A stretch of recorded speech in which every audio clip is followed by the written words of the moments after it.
एक लड़का जिसने कोई अपराध नहीं किया था, उसके अपने ही साथी हाथों में लंबे डंडे लेकर उसे पीछे बंद होती विशाल दीवार की तरफ ढकेल रहे थे। लड़का डर के मारे रहम की भीख मांग रहा था, मानो उस दीवार के पीछे कोई खौफनाक रहस्य छिपा हो। लेकिन गांव और बाकी लोगों की सुरक्षा के लिए उन्होंने उसे बेरहमी से अंदर धकेल दिया। जैसे ही विशाल पत्थर की दीवार जोरदार आवाज के साथ बंद हुई, अंदर से सिर्फ उस लड़के की दर्द भरी चीखें सुनाई देती रही और फिर सब कुछ शांत हो गया। असल में उन लड़कों के पीछे एक बहुत बड़ा चलता फिरता भूल भुलैया जैसा कैद खाना था। सभी लड़कों को उसी भूल भुलैया के बीचों बीच कैद करके रखा गया था। अंदर पेड़ पौधे और घास तो थे, लेकिन चारों तरफ सैकड़ों फीट ऊंची दीवारें ऐसी लगती थीं जैसे किसी जेल का हिस्सा। हर सुबह सूरज निकलते ही भूल भुलैया का मुख्य दरवाजा खुल जाता था और लड़के अंदर जाकर बाहर निकलने का रास्ता खोजते थे। लेकिन पूरे 3 साल बीत जाने के बाद भी कोई भी बाहर जाने का रास्ता नहीं ढूंढ पाया था। सबसे डरावनी बात ये थी कि रात होते ही भूल भुलैया के दरवाजे अपने आप बंद हो जाते थे और अंदर से अजीब भयानक जीवों की डरावनी आवाजें आने लगती थी। जिंदा रहने के लिए लड़कों ने अपने अपने काम बांट रखे थे। कुछ ताकतवर लड़के रनर बनकर भूल भुलैया में रास्ता खोजते थे, कुछ खेती करते थे ताकि खाने का इंतजाम बना रहे। हर महीने भूल भुलैया के अंदर बने एक गुप्त रास्ते से नया लड़का और जरूरी सामान भेजा जाता था। रोहन भी उन्हीं में से नया लड़का था, लेकिन बाकी सभी की तरह उसकी याददाश्त भी मिटा दी गई थी। जब उसने पहली बार बाकी लड़कों को देखा तो डर कर भागने लगा। उसे समझ ही नहीं आ रहा था कि वो कहाँ फंस गया है। वो बार बार पूछता रहा कि उन ऊंची दीवारों के पीछे क्या है, लेकिन बाकी लड़के सिर्फ यही कहते रहे कि वहाँ कभी मत जाना। रोहन को लगा कि दीवारों में बनी दरार ही बाहर निकलने का रास्ता है। वो रोकने के बावजूद आगे बढ़ गया। तभी दीवार के अंदर से 2 लड़के बाहर निकले। उन्हें देखकर रोहन की जिज्ञासा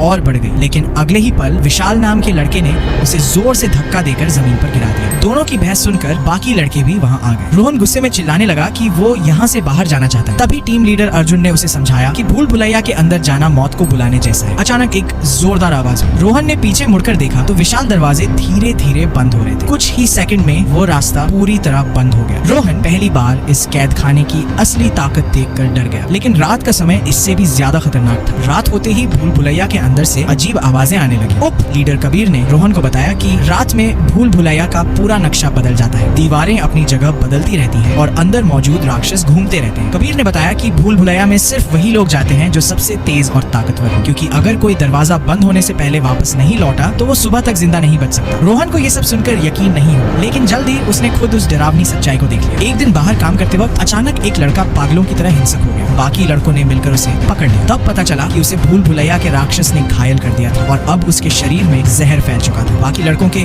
अनुभव के मुताबिक उसका अंत तय था। उसे रात होने से पहले बाहर निकाल दिया। उसी दिन भूल भुलैया में गए 2 रनर वापस नहीं लौटे। उनमें से एक टीम लीडर अर्जुन भी था। दरवाजे बंद होने वाले थे, लेकिन दोनों का कहीं पता नहीं था। तभी रोहन ने दूर 2 परछाइयां देखी। कबीर किसी तरह घायल अर्जुन को लेकर वापस आ रहा था, लेकिन दरवाजा बंद होने ही वाला था। कबीर अर्जुन को छोड़कर अकेला अंदर नहीं आना चाहता था। बाकी लड़के सिर्फ खड़े होकर उन्हें जल्दी आने के लिए चिल्लाते रहे, लेकिन किसी की हिम्मत नहीं हुई कि अंदर जाकर उनकी मदद करे। तभी रोहन अचानक दौड़ता हुआ भूल भुलैया के अंदर घुस गया। बाकी लड़के हैरान रह गए। कुछ ही सेकंड बाद विशाल दरवाजा बंद हो गया। अब रोहन पहली बार भूल भुलैया के अंदर फंस चुका था। चारों तरफ से राक्षसों की डरावनी आवाजें आने लगी। कबीर ने कहा कि अब उन्हें अर्जुन को छुपाकर खुद बचना होगा। उन्होंने अर्जुन को बेलों के बीच छुपा दिया, लेकिन तभी एक भयानक राक्षस उनकी तरफ बढ़ने लगा। डरकर कबीर वहाँ से भाग गया। रोहन किसी तरह बेलों के बीच छुप गया और अर्जुन को बांध दिया। अगले ही पल वो जान बचाकर भागने लगा, लेकिन भूल भुलैया में नया होने की वजह से उसे रास्ते का कोई अंदाजा नहीं था। भागते भागते वो एक बंद गली में पहुंच गया। आखिरी समय पर उसने बेल पकड़कर खुद को बचा लिया, लेकिन राक्षस उसका पीछा नहीं छोड़ रहा था। तभी कबीर वापस आया और रोहन को सही रास्ते की तरफ ले जाने लगा, लेकिन रोहन अचानक रुक गया। उसने चलते हुए दीवारों को देखा और जोर से राक्षस को अपनी तरफ बुलाने लगा। अगली सुबह जब दरवाजे खुले तो सभी हैरान रह गए। रोहन, कबीर और अर्जुन तीनों जिंदा वापस लौट आए थे। 3 साल में पहली बार कोई भूल भुलैया के अंदर पूरी रात जिंदा बचा था। इतना ही नहीं, उन्होंने एक राक्षस को मार भी गिराया था, लेकिन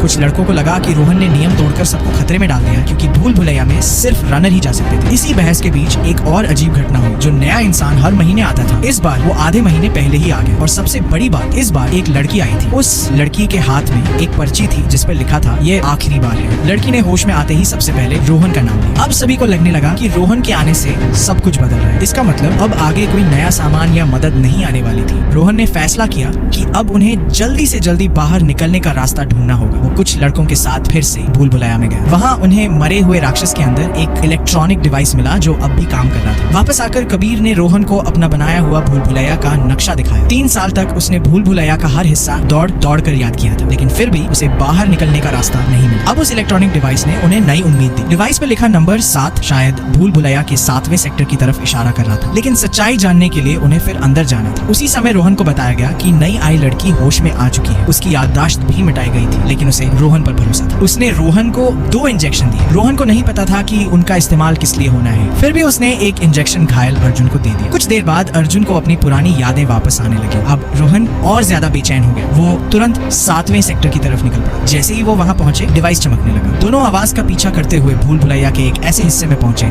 जहाँ कबीर पहले कभी नहीं गया था। डिवाइस की लाल लाइट अचानक हरी हो गई। उनके सामने एक गुप्त रास्ता खुल गया, लेकिन तभी लाल लेजर स्कैनर चालू हो गए और पूरा सेक्टर लॉक होने लगा। दोनों जान बचाकर भागे। रोहन बाल बचा, वरना लोहे का दरवाजा उसे बीच में ही कुचल देता। लेकिन असली खतरा अभी बाकी था। आखिरी रास्ता भी बंद होने वाला था। दोनों ने पूरी ताकत लगाकर छलांग लगाई और किसी तरह बाहर निकल आए। अब उन्हें लगने लगा कि यही बाहर जाने का रास्ता है, लेकिन करण नाम का लड़का इससे सहमत नहीं था। उसे लगता था कि रोहन सबको मौत की तरफ ले जा रहा है। इसी बीच अर्जुन पूरी तरह होश में आ गया। उसे सब कुछ याद आ चुका था। उसने घबराकर कहा कि वो लोग कभी यहाँ से बाहर नहीं निकल पाएंगे। फिर उसने रोहन की तरफ देखा जैसे उसे कोई पुरानी बात याद आ गई हो। तभी बाहर अचानक शोर मच गया। सब बाहर भागे तो देखा कि भूल भुलैया के सभी दरवाजे खुले हुए थे। इसका मतलब अब राक्षस सीधे उनके कैंप तक पहुंच सकते थे। कुछ ही सेकंड में चारों तरफ से राक्षस हमला करने लगे। लड़के जान बचाकर भागने लगे, लेकिन कई लोग मारे गए। रोहन और बाकी लोग एक झोपड़ी में छुप गए, लेकिन राक्षस लगातार झोपड़ी के बाहर घूम रहे थे। तभी एक राक्षस ने अर्जुन को पकड़ लिया। रोहन उसे बचाना चाहता था, लेकिन कुछ नहीं कर पाया। मरने से पहले अर्जुन ने रोहन से कहा कि वो बाकी सबको यहाँ से बाहर जरूर ले जाए। रोहन टूट चुका था, लेकिन तभी अचानक सारे राक्षस वहाँ से चले गए। करण गुस्से में आया और उसने रोहन को जोर से मुक्का मार दिया। उसे लगता था कि ये सारी मुसीबत रोहन की वजह से आई है। इतने लोगों की मौत देखकर रोहन खुद भी दुखी था। तभी उसे अर्जुन की बात याद आई। उसने दूसरा इंजेक्शन उठाया और खुद को लगा लिया। कुछ ही देर में उसकी खोई हुई यादें लौटने लगी। उसे याद आया कि वो और लड़की नेहा पहले इसी प्रयोगशाला में काम करते थे, लेकिन उन्हें खुद नहीं पता था कि आखिर उन्हें यहाँ क्यों भेजा गया। अब बाकी लोग भी रोहन पर भरोसा करने लगे थे। उन्हें विश्वास था